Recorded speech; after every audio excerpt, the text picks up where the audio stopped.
کرے گا، آخرت میں تمہارا حساب بھی اللہ آسان کر دے گا۔ اسی لیے ہم سمجھ رہے ہیں کہ بھئی یہ دنیا کے اعتبار سے لوگوں کی حاجتوں کو پورا کرنا یہ اصل رحم ہے۔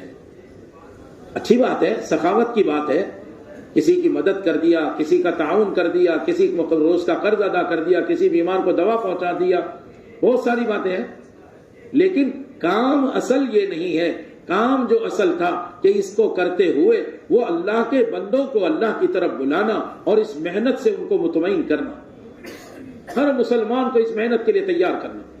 اور جو وقت لگایا ہوا عملہ ہے، ہم تو اس کو یہ بات بھی سمجھائیں، اگر ایک دن بھی میں نے یہ کہا آج کی بجائے کل چلا جاؤں گا، اجتماع ہو جائے اس کے بعد میں ذرا 15 شعبان کے بعد جاؤں گا، میں جو ہے 30 شعبان کو جاؤں گا، اگر اس نے یہ کہا تو وہ یقین کر لے کہ اس کے ساتھ وہ ہو رہا ہے جو 3 صحابہ کے ساتھ ہوا تھا، جو حضرت کعب وغیرہ ساتھی ہیں نا، ان کے ساتھ جو معاملہ ہوا وہ یقین کر لے کہ میرے ساتھ یہ معاملہ شروع ہو گیا۔ ان کے ساتھ کیا ہوا تھا؟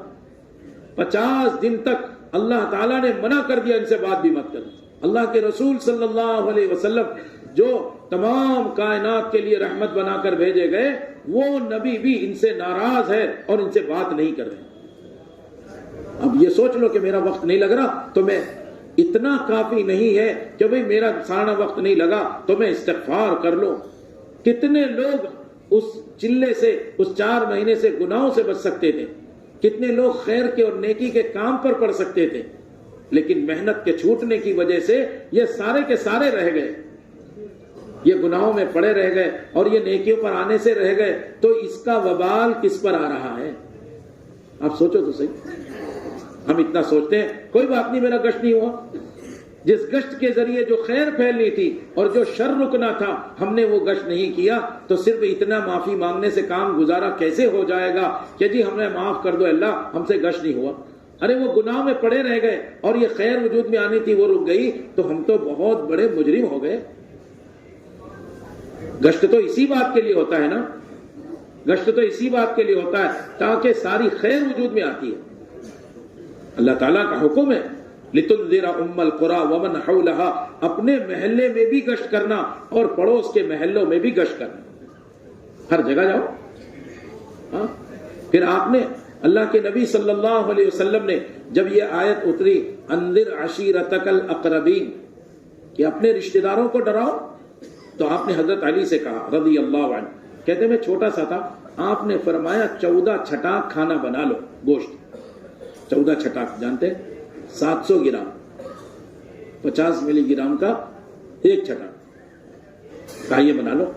اللہ اکبر۔ اللہ کے نبی صلی اللہ علیہ وسلم کی بات پر حضرت علی کہتے ہیں مجھے تعجب بھی ہوا، جن کو یہ بلا رہے ہیں ایک ایک آدمی اکھا بکرا کھا جاتا ہے، پورا بکرا اکیلا کھا جائے، یہ 700 گرام میں کیا ہوگا اتنے ساروں؟ اور پورے خاندان کو بلانا ہے، چچاؤں کو بلانا ہے، بھائیوں کو بلانا ہے، پھوپھیوں کو بلانا ہے، بہنوں کو بلانا ہے، اب میں کتنوں کو بلاؤں گا؟ لیکن چونکہ حکم یہی تھا تو 14 چھٹاک کھانا بنایا گوشت اور ایک پیالہ پانی کا۔ وہ پیالہ پانی دیکھ کر یہ لگ رہا تھا یہ تو ایک ہی آدمی پی جائے گا، تو باقی کیسے پئیں گے؟ لیکن اللہ کے نبی صلی اللہ علیہ وسلم کا حکم ہے، میں نے پورا کیا، اور جب کھانا بن گیا سب کو بلایا، آپ نے فرمایا کھاؤ، ذرا اچھے سے کھاؤ، آپ ترغیب دیتے تھے، پیٹ بھر کے کھاؤ۔ اب وہ لوگ کھا رہے ہیں، سارے جتنے رشتہ دار آپ کے آئے تھے سب نے پیٹ بھر کے کھا لیا۔ پھر آپ نے پیالہ دیا پانی کا، لو بھائی سب پیو، سب نے پیالہ پانی بھر کے، پیالہ جو تھا پیٹ بھر کے پی لیا۔ اب اس کے بعد حضرت علی کہتے ہیں میں دیکھ رہا تھا، کھانے پر ایسا لگ رہا تھا جیسے کسی نے انگلی بھی نہ لگائی، وہ پیٹ بھر کے کیا کھایا، اور پھر پانی ایسا لگ رہا تھا جیسے اس میں سے ایک قطرہ پانی کم نہ ہوا ہو، وہ پیالہ اسی طرح بھرا ہوا تھا۔ تو آپ نے فرمایا دیکھا تم نے میرا معجزہ، اللہ نے میری کیسی مدد کی برکت کے ذریعے۔ تو ان میں سے کوئی آدمی تھا غالباً ابو لہب، اس نے کہہ دیا چپکے سے ارے آج کے دن تمہارا جادو ہم نے دیکھ لیا، نعوذ باللہ۔ دیکھ رہے ہیں، آپ نے فرمایا اچھا مجھے اللہ نے ایک کام دیا ہے، میں وہ کام کرنا چاہتا ہوں، کون تیار ہے میرے ساتھ؟ حضرت علی کہتے ہیں سب بڑے بڑے تو خاموش تھے، جب میں نے دیکھا کوئی نہیں بول رہا تو میں چھوٹا تھا، میں کھڑا ہو گیا۔ آپ نے فرمایا بیٹھ جاؤ علی۔ دوبارہ یہی بات ہوئی، پھر میں کھڑا ہوا، دوبارہ یہ بات ہوئی، کوئی نہیں بولا تو آپ نے میرے ہاتھ پر ہاتھ مارا اور کہا علی میں اور تو مل کر انشاءاللہ اس کام کو کریں گے. مایوس نہیں ہونا چاہیے. ہاں ہم محنت تو کریں گے. 100% مسلمانوں کو ان اعمال پر لانا, ہر مسلمان کے گھر میں اعمال قائم کرنا. مدینے کا ہر گھر عمل سے بھرا ہوا ہے.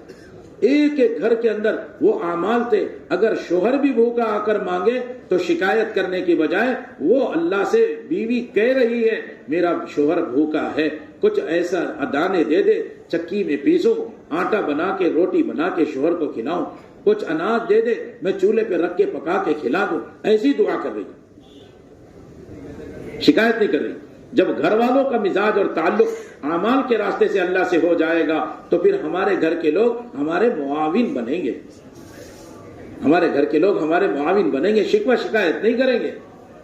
اور انہوں نے, وہ صحابی بھوک کی وجہ سے بے چین باہر نکلے کہ اتنی دیر میں کچھ انتظام ہو. پھر گھر کو آئے تو دیکھا تو چکی چل رہی ہے, آٹا نکل رہا, روٹی تیار, اور ادھر تنور میں بھنی بھنی چاپ تیار ہے, خوشبو اٹھ رہی ہے.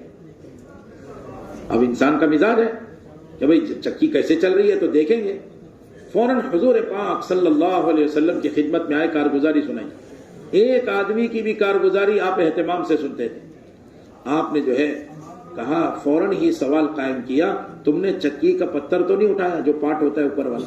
انہوں نے کہا جی وہ تو میں یہی دیکھنے کے لیے اٹھا لیا کہ دانے تو ہم نے ڈالے نہیں اور آٹا نکل کہاں سے رہا ہے.